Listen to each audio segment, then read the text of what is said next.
दीदी नमस्ते। दीदी आपका नाम और आप क्या बनाते हो यहाँ पे? आलू पराठा, चीज पराठा है, सेव पराठा, प्याज पराठा है। पूरन पोली हमारे लिए प्लीज लगाइए पूरन पोली।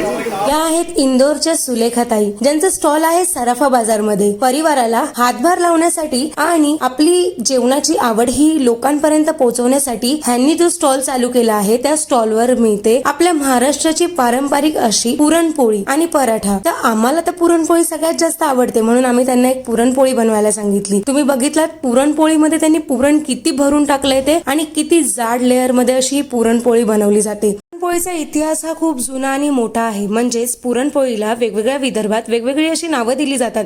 खापरावरची पुरणपोळी, मांडे पुरणपोळी आणि हातावरची पुरणपोळी, आईने घरी प्रेमाने बनवलेली पुरणपोळी। पण अशी पुरणपोळीची नावं तर ऐकलेलीच आहेत आणि टेस्ट पण केली असाल तुम्ही। कोणाकोणाला पुरणपोळी कटाच्या आमटी बरोबर आवडते, तर कोणाकोणाला दुधामध्ये। मला तर स्पेशली दुधामध्ये खूप जास्त आवडते। ताईने इथे बनवलेली ही पुरणपोळी पूर्ण घी मध्ये भरलेली आहे। तुम्ही बघू शकता ताईने घी हे दोन्ही साईडने लावलेलं आहे आणि दोन्ही साईडने घी लावताना जो खमंग असा सुगंध येत होता पुरणपोळीचा, ओ हो, खरं सांगते मी त्यावेळेला ना अक्षरशः तोंडात पाणी सुटलेलं। साजूक तुपातली आपली ही गरमागरम अशी पुरणपोळी इथे तयार झालेली आहे। पुरणपोळी बघू शकता तुम्ही किती मोठी आहे ती। ही एक पुरणपोळीमध्ये तुम्ही दोघं जण इझिली खाऊ शकता। आम्ही ही दोघा जणांनी ही इझिली पुरणपोळी खाल्ली। पुरणपोळी बघताच ना अक्षरशः घरची आठवण यायला लागली की एखाद्या ठिकाणी जर तुम्ही थांबला असाल आणि तिथे तुम्हाला जर अशी पुरणपोळी मिळाली तर तुम्ही काय कराल आम्हाला नक्की कमेंट मध्ये सांगा। तुम्ही जेव्हा पण इंदोरच्या सराफा बाजारला जाल तेव्हा नक्की या ताईकडे व्हिजिट द्या आणि यांची पुरणपोळी टेस्ट करा।